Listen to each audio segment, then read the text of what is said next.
Welcome to Penrose Learning, where we make understanding easy. In this video, I will explain how to drift Audi S5 Easy Guide. Begin by securing a safe practice zone and confirming vehicle mechanical reliability, then set tire pressures slightly lower for predictable slip.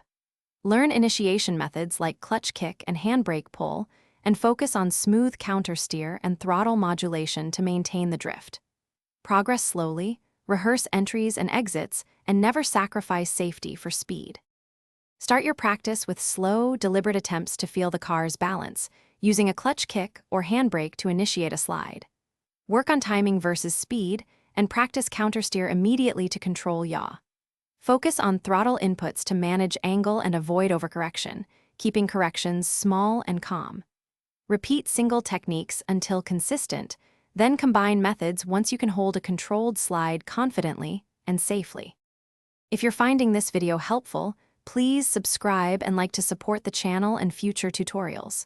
Quick recommendation: I've been using the Kindle Paperwhite as a chill read between practice sessions, and it's great for downtime on long track days. Check the description for the product link and other deals, and pick one up if you want a portable reading buddy. Now let's get back to the video. Tune your Audi S5 for consistency rather than maximum grip when learning to drift, prioritizing predictable reactions over radical changes. Slightly lower rear tire pressure helps initiate and sustain slides, while a limited slip differential smooths power transfer during yaw.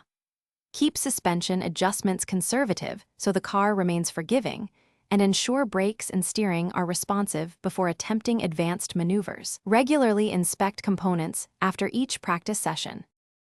Thanks for watching. If this was helpful, leave a like and consider subscribing. See you next time.